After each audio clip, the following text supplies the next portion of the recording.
exercise 10.2 question number 1 कह रहा है कि from a point Q, sorry in question 1 to 3 choose the correct option and give the justification।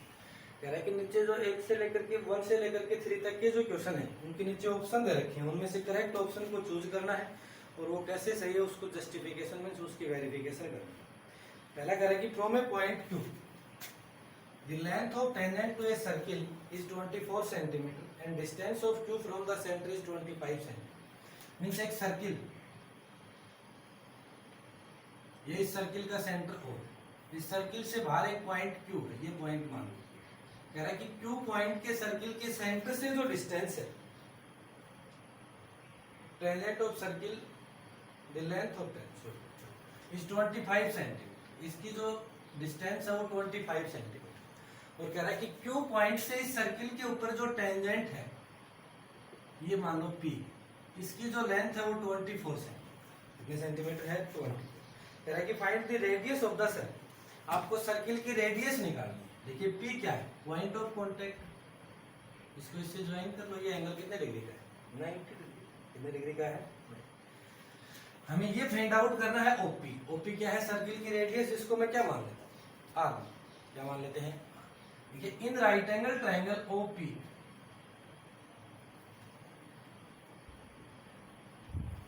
Right angle triangle OP according to Pythagoras theorem क्या होगा, OQ square is equal to OP square plus PQ square. Pythagoras theorem के according ये होता है किसी right angle triangle में जो hypotenuse का स्क्वायर है वो परपेंडिकुलर का स्क्वायर प्लस बेस का स्क्वायर इसके इक्वल। तो OQ इसका हाइपोटेनियस है, OP इसका परपेंडिकुलर है, PQ इसका बेस। OQ कितना है 25 का square plus OP sorry is equal to OP R square plus PQ 24। 625 is equal to R square plus 576। 576 को इधर ले R स्क्वायर, 625 में से 576 को माइनस कर दो, क्या बचेगा 49 is equal to R square. 49 is equal to R square, sides को इंटरचेंज कर लो, R square is equal to 40। देखिए अगर स्क्वायर लेफ्ट हैंड साइड से राइट हैंड साइड में जाएगा तो रूट में कन्वर्ट हो जाएगा। R इज इक्वल टू क्या आएगा 7। मीन्स जो भी डायग्राम हमें गिवन था, जो स्टेटमेंट गिवन थी, उस स्टेटमेंट के अंदर जो रेडियस होगी वो कितनी होगी 7 सेंटीमीटर होगी 7। सेकंड क्वेश्चन है इन फिगर 10.11। देखिए इसके अंदर डायग्राम बना करके दिखा रखा है पहले से ही।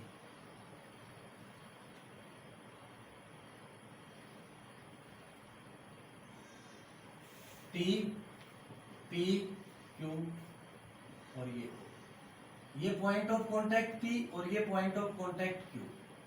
OP और OQ रेडियस, अगर ये रेडियस है तो दोनों टेंजेंट पर क्या होंगे परपेंडिकुलर। ये एंगल है 110 डिग्री, ये एंगल कितना है 110। देखिए सबसे पहले जब किसी एक्सटर्नल पॉइंट से एक सर्किल के ऊपर आप टेंजेंट ड्रॉ करते हैं तो दो टेंजेंट आते हैं TP और T, क्लियर। इन दोनों के पॉइंट ऑफ कांटेक्ट को जब आप सर्किल के सेंटर से ज्वाइन करते हो तो ज्वाइन करने के बाद में जो शेप बनती है वो एक क्वाड्रिलेटरल की शेप बनती है, और एक क्वाड्रिलेटरल के जो इंटीरियर एंगल्स का सम है वो 360 डिग्री होता है, क्लियर। तो इस क्वाड्रिलेटरल के दो एंगल तो आपको पहले से दे रखे हैं, ये और ये कितने डिग्री है 90 90। मींस इन दोनों का सम कितना होगा 90 प्लस 90 180। तो जो दो एंगल बच गए ये O और ये, एक तो दोनों टेंजेंट के बीच का जो एंगल है वो, और एक दोनों के पॉइंट ऑफ कांटेक्ट को जब सेंटर से मिला है तो सेंटर के ऊपर जो एंगल बना है वो, ये दो एंगल बच गए। जब इन दोनों का सम 180 है तो इन दोनों का सम भी कितना होगा 180 होगा। अभी कहने का मतलब ये जो दोनों एंगल होते हैं वो सप्लीमेंट्री एंगल होते हैं। सप्लीमेंट्री का मतलब इनका जो सम है वो 180 degree, angle POQ plus angle PT is equal to 180। यहाँ से हमें एंगल POQ फाइंड आउट करना, PTQ फाइंड आउट करना, ये एंगल। तो एंगल POQ की वैल्यू हमें पहले से गिवन है, कितनी है 110 plus angle PTQ is equal to 180। जब एंगल PTQ फाइंड आउट करेंगे तो 110 को उधर दे देंगे, माइनस का हो जाएगा। Angle PTQ is equal to 70 is equal to 7। ये एंगल कितने डिग्री का हो गया? 70 डिग्री। अगला कह रहा है कि फिर tangent PA and PB from a point P to a circle with centre O incline to each other at an angle of 80 degree. ये एक सर्किल है PA और B O, ये पॉइंट ऑफ कांटेक्ट, ये पॉइंट, ये 90, ये 90। कह रहा है कि incline to each other at an angle of 80 degree means दोनों टेंजेंट के बीच का जो एंगल है ना वो ये है। कितने डिग्री है? 80। तो देखिए भाई पहले सीधी सी बात है, अगर ये एंगल 80 डिग्री है तो ये और ये दोनों सप्लीमेंट्री एंगल होते हैं। ये 80 डिग्री कितना बच गया? 100। कितना हो गया? 100। क्लियर? कह रहा है कि find angle then angle POA। POA आपको ये एंगल निकालना, कौन सा एंगल निकालना है? ये ऊपर वाला एंगल। क्लियर? देखिए ये जो लाइन OP जो हमने अभी ड्रॉ की, ये लाइन OP ड्रॉ करने के बाद में यहां से हमारे पास दो ट्राइंगल बन गई। कौन कौन सी? OAP OBP। मैं क्या करूंगा? इन दोनों ट्राइंगलों को कॉन्ग्रेंट करूंगा। जब ये दोनों ट्राइंगलें आपस में कॉन्ग्रेंट हो जाएंगी तो ये दोनों एंगल इक्वल हो जाएंगे, और दोनों एंगल इक्वल होने के बाद में यहां से हमारे पास एंगल POA की वैल्यू आ जाएगी। इन ट्राइंगल OAP एंड भी ट्राइंगल OBP, ट्राइंगल OAP और ट्राइंगल OBP। देखिए दोनों ट्राइंगलों को कॉन्ग्रेंट करना है। ट्राइंगलों को कॉन्ग्रेंट करने के लिए 3 कॉरस्पॉन्डिंग पार्ट्स को इक्वल करना होगा। तो 3 कॉरस्पॉन्डिंग पार्ट्स कौन कौन से इक्वल है? सबसे पहले हमने P पॉइंट से इस सर्किल के ऊपर दो टेंजेंट ड्रॉ कर रखे हैं, PA और PB। क्या बताया था? अगर किसी एक एक्सटर्नल पॉइंट से सर्किल के ऊपर टेंजेंट ड्रॉ करते हैं तो दो टेंजेंट ड्रॉ कर सकते हैं, और दूसरा उन दोनों की जो लेंथ है वो क्या होती है? इक्वल होती है। क्या होती है? तो PA is equal to PB।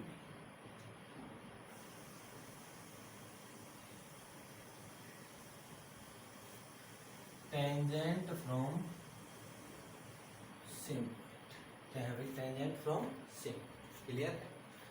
OA क्या है? सर्किल की रेडियस, और OB भी क्या है? सर्किल की radius. OA is equal to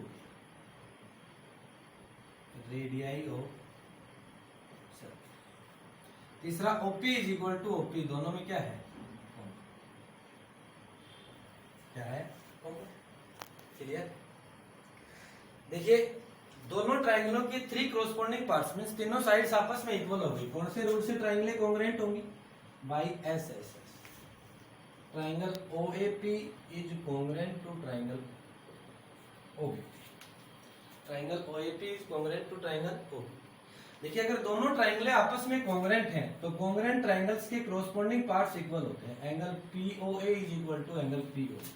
POA ये एंगल है जो ऊपर वाले ट्राइंगल का एंगल है, POB ये एंगल है जो नीचे वाले ट्राइंगल का एंगल। दोनों एंगल इक्वल होंगे। इसका रीजन होगा सिप्लिसिटी। सिप्लिसिटी का मतलब corresponding parts of A congruent triangle. देखिए जब ये दोनों एंगल इक्वल है और angle POA plus angle POB, दोनों एंगल्स का सम कितना है? सॉरी 1 है।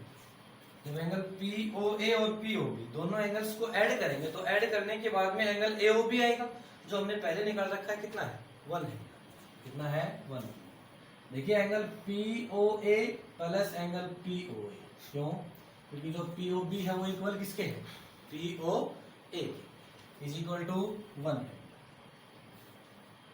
2 angle POA is equal to 1 है। हमें एंगल POA निकालना है तो 2 को भी उधर भेज देंगे, 100/2 कैंसिल हो जाएगा। 50। Angle POA is equal to 50 degree. Angle POA is equal to 50 degree. तो जो ऑप्शन है 50 डिग्री वो सही हो जाएगा। देखिए क्वेश्चन नंबर 4 कह रहा है कि prove that the tangent drawn at the ends of a diameter of a circle are parallel. कह रहा है कि किसी सर्किल के डायमीटर के जब दोनों एंड से जो टेंजेंट पास होते हैं,